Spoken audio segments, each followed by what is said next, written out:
Oke, assalamualaikum warahmatullahi wabarakatuh.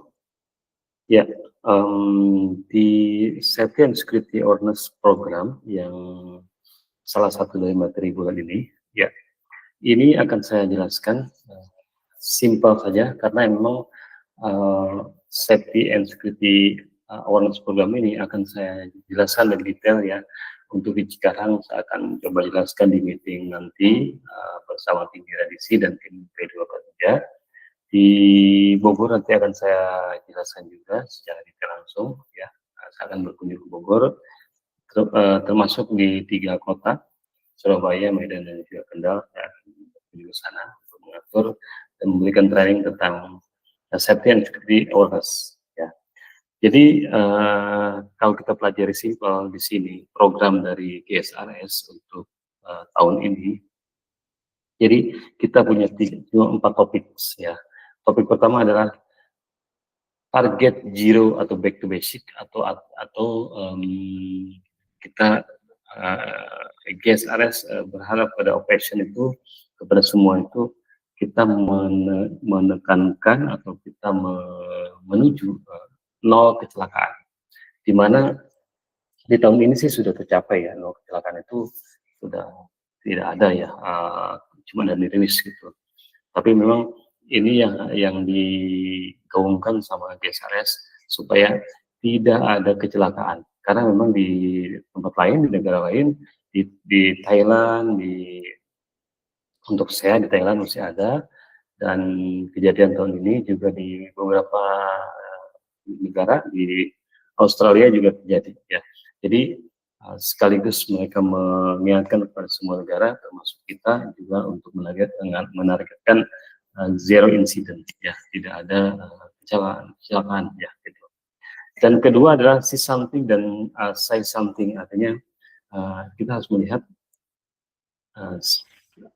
jika kita melihat sesuatu lalu katakan sesuatu, tapi see something say something di sini kita rubah formatnya ya, nanti kita lihat ke berikutnya. Dan ketiga adalah safety security observation. Nah, jadi untuk menuju di sini, sorry saya coba pakai laser. Nah, untuk menuju target zero, ya kita harus melihat sesuatu dan harus mengatakan sesuatu. Pada saat kita melihat ada potensi bahaya, dan kita harus melakukan sesuatu, memperbaiki atau melaporkan ke observasi, sehingga di observasi itu terdata. Jadi awareness kita terhadap safety, awareness kita terhadap potensi kecelakaan ada dan muncul dengan memasukkan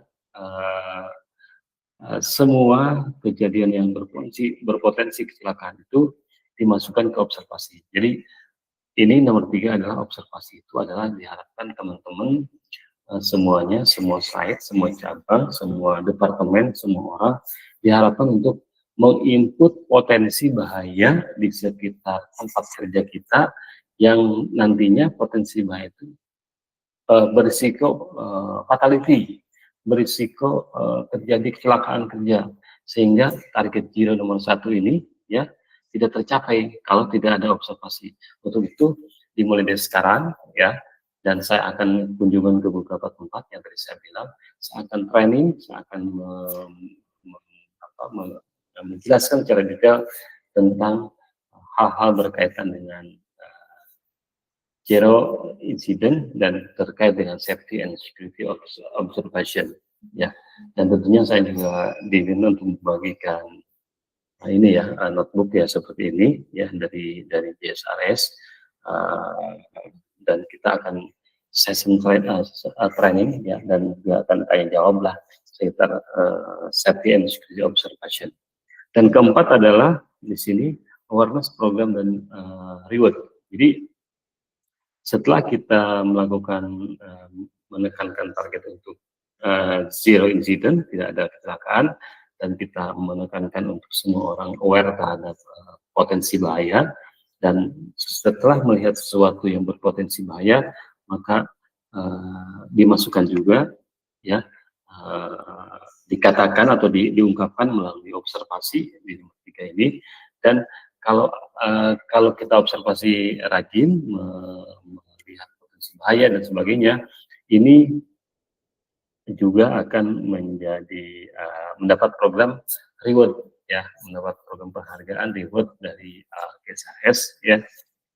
Oke, coba kita lihat secara singkat saja karena nanti secara detail akan kita pelajari bareng-bareng di set masing-masing. Nah, target zero ini yang sudah kita pelajari, tentunya teman-teman sudah memasang semua logo semua pamflet ya, semua poster 247, di mana poster 247 sekarang yang terbaru adalah dua elemen, 4 aspiration, dan 7 adalah safety commitment. Nah, safety commitment itu ada safety commitment buat staff, ada safety commitment buat leader, dan ada safety commitment buat jajaran manajerial. Ya, tolong itu dipelajari sama teman-teman ya, karena tujuan dari target zero ini adalah menuju ke 247, 2 key element, 4 aspiration, 7 safety commitment.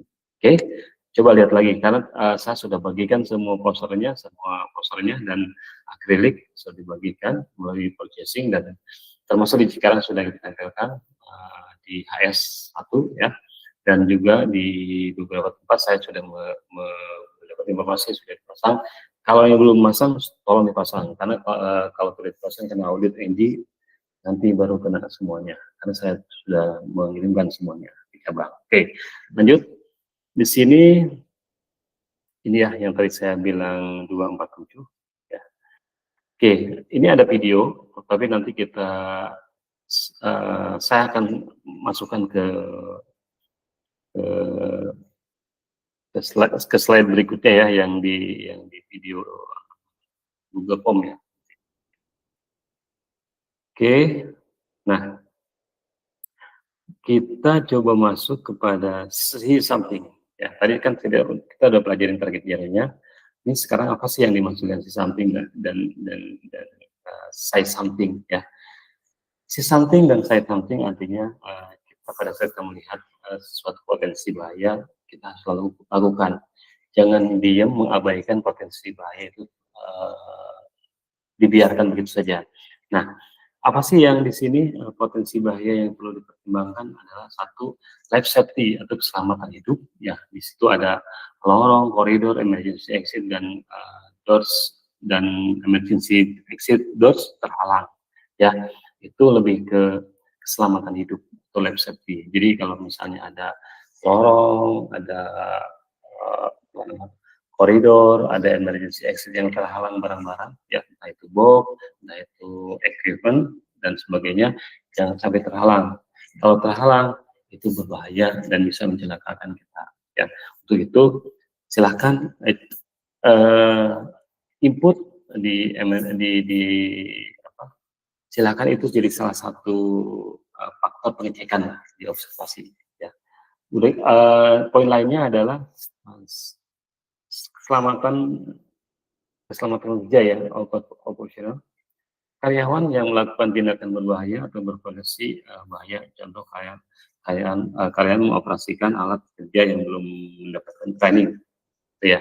Jadi keselamatan kerja ini bisa berbahaya kalau orang yang tidak expert melakukan itu, ya, atau salah mengoperasikan sesuatu, entah itu di liftnya, salah memencet tombol dan sebagainya.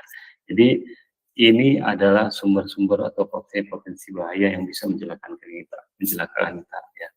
Lalu ancaman dari dalam atau insider risk, ya, membagi kata sandi atau akses ke sesama teman, ya, misalnya akses di sharing, ya. Jadi teman nggak bawa akses, ketinggalan di rumah dititipin, nah itu bahaya ya. Jadi kalau misalnya kalau misalnya ketinggalan di rumah, silakan ibu saya, nanti saya kasih yang backupnya ya. Yang pasti jangan sharing, dan membiasakan sharing akses ya. Lalu ada physical security, kamera yang terhalang, terus akses tidak berfungsi, itu juga bahaya ya. Itu potensi bahaya. Lalu rackingnya yang penyok-penyok ke tabak-tabak, terus berkarat dan sebagainya. Itu juga salah satu dari potensi bahaya dan yang harus dilaporkan melalui observasi tersebut. Oke. Lalu non employee access masuk dengan mengikuti orang lain dari belakang, jadi diam-diam itu mengikuti dari belakang karena nggak punya akses. Jadi kalau misalnya akses hilang, bilang ke saya untuk minta penggantian, dan tentunya harus ada ganti rugi dulu ya untuk membeli kartunya, karena kartunya mahal sekali. Ya. Jadi tolong pastikan amankan kartu kita, selalu bawa saat kerja, tidak boleh menumpang masuk melalui akses lain. Oke, lalu reporting option. Ya. Bicaralah dengan atasan atau manajer Anda, lalu ajukan tiket ke CBRE, hubungi GSRS, lalu hubungi HR, tim keselamatan risiko atau GSRS, ya. Lalu hubungi etik line kalau mendapatkan poin-poin di atas, ya. Karena memang masing-masing punya ya, kayak macam kalau ada